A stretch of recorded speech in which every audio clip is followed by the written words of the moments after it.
who's the author of All the President's Bankers.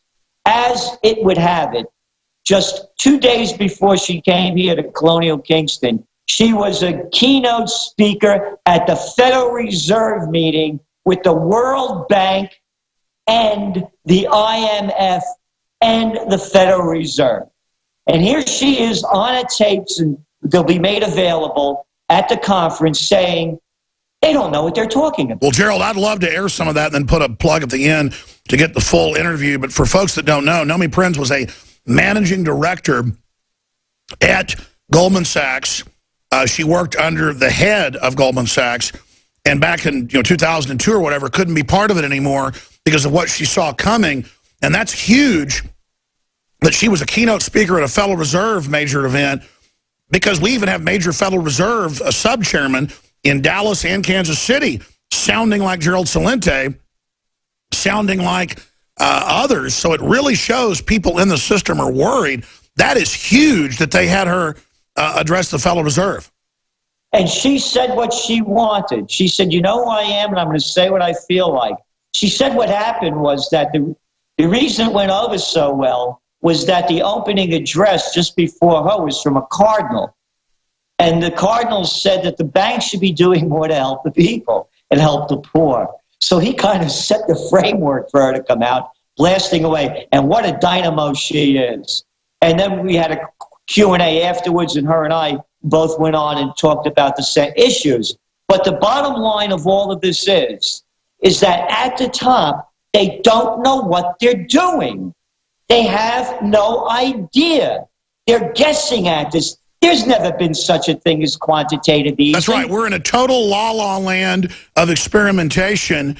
And how long can it keep going? I mean, we know, as you predicted, the real collapse globally for real people started a few years ago. We had 0.2 growth. We know that's Cook numbers. Ron Paul agreed that it's probably 3% negative. That's a depression. But they paper over it with this fake service economy and all these baubles, but even that's starting to implode. Well, again, look at the numbers coming out now in the housing market. After all of this cheap money, it's still no great deal out there. It's, they're building half of what they did during the boom. They talk about the rebirth in manufacturing. Again, another Washington White House lie. You have since 2007, manufacturing is down over 3%, and some 3 million jobs in manufacturing have been lost. And where are they made up? Oh, they're made up in healthcare, ambulatory services, jobs that pay nothing. Here's the facts. You go from when the crash happened to now, 95% of all the wealth gained during that period in the United States went to 1%. I'm not making that number up. It's a fact. While the income of the average person, the median household income, is even now below 1999 levels. There is no recovery. It's only enriching the rich. So when is it going to explode or implode? I would have thought 3 years ago. We had forecast that we're going to raise interest rates in March of 2014. Who in their right mind would have ever believed that they would keep these interest rates, 0% interest rates, going on for 90 months? And you saw what happened back in Switzerland and in Germany just a couple of months ago. They're selling 10-year bonds that pay negative interest rates, which means you buy the bond and get less money back under the big lie of deflation 10 years later. So this is all a game and here's what we're saying, and that's what this week's Trends is about, that the Middle East could be the kind of catalyst that blows these markets to pieces. And that's the outside geopolitical event. Everybody should be watching closely what's going on in Yemen, because the prostitutes aren't reporting it, and the United States is a part of it. Let me ask you this question.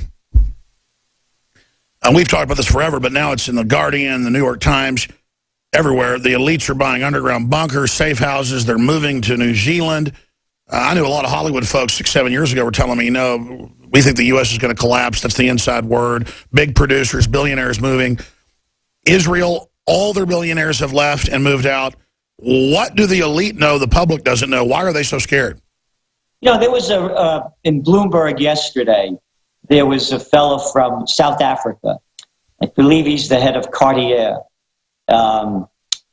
Jason, I think, Rapport. He came out and said he's worried about total social unrest because of inequality.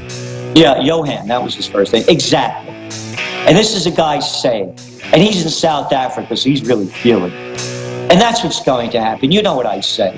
When people lose everything and have nothing left to lose, they lose. Let's talk about that when we come back and ways to protect ourselves and other important news you're looking into. Gerald Celente is our guest.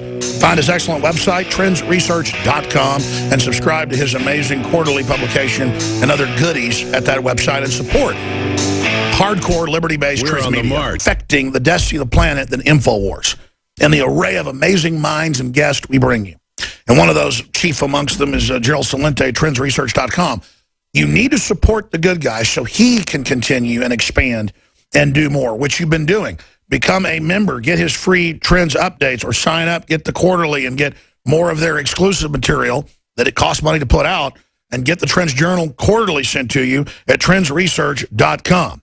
Okay, going back to Gerald Celente, who, again, is doubling down on America. He went and bought land there in New York where the country started, Colonial Kingston. He's having conferences. He's making the news. He's doing international media. He's doing domestic media. He's reaching millions every week. He's doing his own daily show, video blog.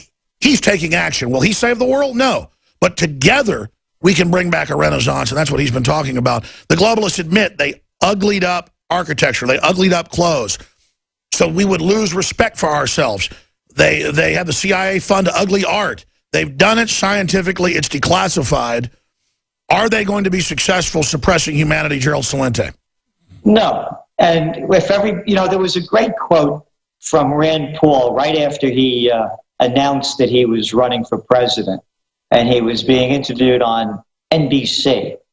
And the host asked him if he always wanted to run for president. He said, no, he said, that wasn't always on his mind. He said, but I hear from the guys that are running out there that you hear from, they wanted to be president, run for president since they were in the 8th grade.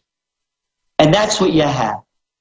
As I say, the people that are running the show. You said it 100 times on this show, thousands on your own. They want to be the people running things since they were kids. That's not who you want. You want a George Washington or an Eisenhower that doesn't want the job. And just as you couldn't stand these guys that wanted to be, and women that wanted to be class president and head of student council in high school and college, you can't stand them now. And what I'm saying is, those are the people running the show. Why is everybody afraid of them? Of course it could change.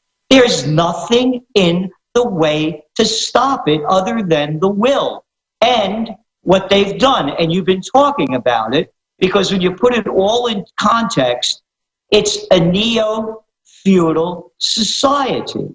We have a political elite, an economically privileged, and we the little people. You mentioned it before. All of the Forex rigging, it's a fact. All of the LIBOR rate rigging, the interest rates, it's a fact. Gold, silver, it's all come out. Everything's rigged. It's rigged. All of the, quote, missteps and misleading of the peanuts that they paid, slap on the wrist fines, not one head rolls. But look at the laws for we the little Just people. like Corzine grabbed your bank account, didn't get in trouble. That's right. Nobody's ever heard about it again. So what happens is it's a neo-feudal society. And the laws for the nobility are different than the peasants. And that's what's happened in the country. Anybody that has to deal with the government at any level, look what they do.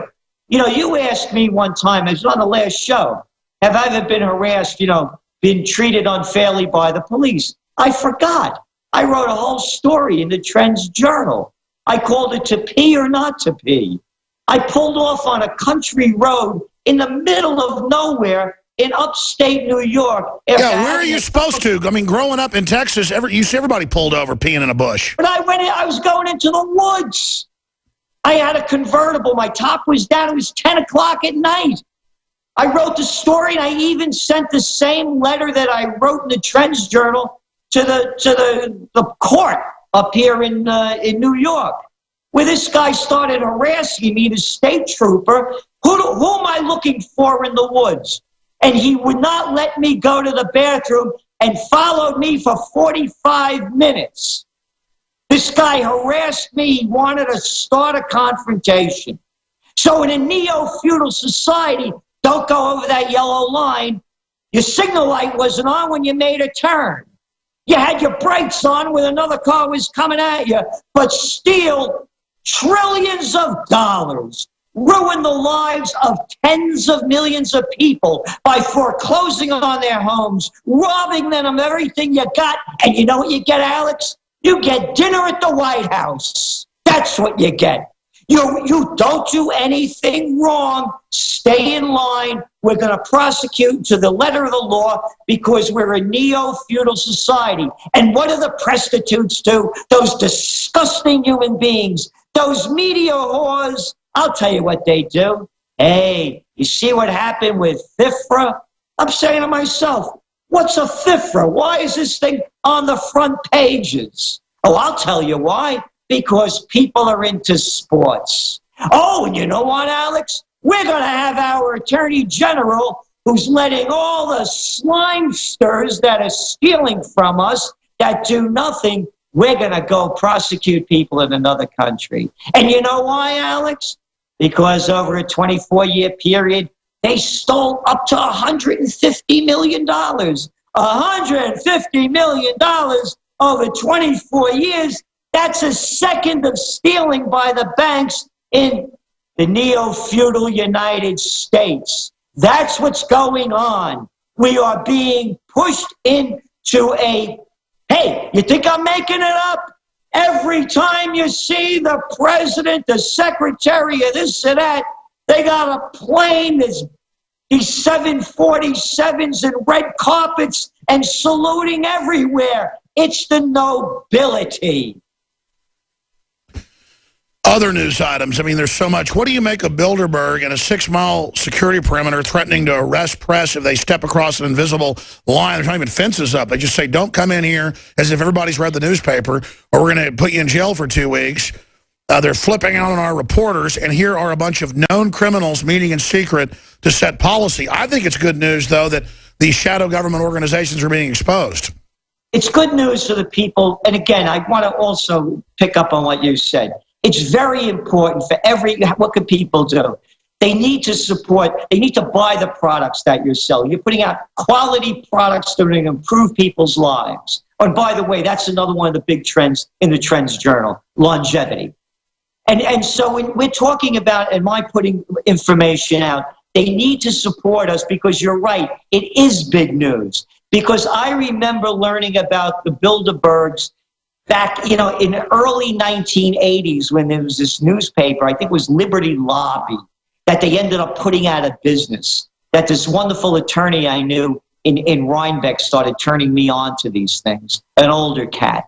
And now it's become common. But you ask me, what do I think about what they're doing, how they're cordoning off the area? They're the nobility. That's the way you protect the nobility. And that's what I'm trying to say. It's up to the people now to really do something. The power is in our hands. And if the people would only understand that, they wouldn't bow down to authority. They wouldn't applaud freaks that show up and call themselves candidates. And I'm sick of these presidential candidates talking tough. I mean, there's Lindsey Graham. What he's going to do, what a thug Putin is. What is he going to go over there and hit him with his handbag? I mean, come on. Marco Rubio, Ted Cruz, these guys couldn't fight their way out of a paper bag. And they all talk tough, and they're talking tough to get our people killed and murder other millions. So what are the big trends? The trends on what people should do and how to prepare, and I don't give financial advice. You're seeing the volatility in the markets. You're seeing it in the bond markets. You're seeing it in the oil markets. You're seeing it in the equity markets. I'm still in gold. And the other things, where do you see the big fears coming from?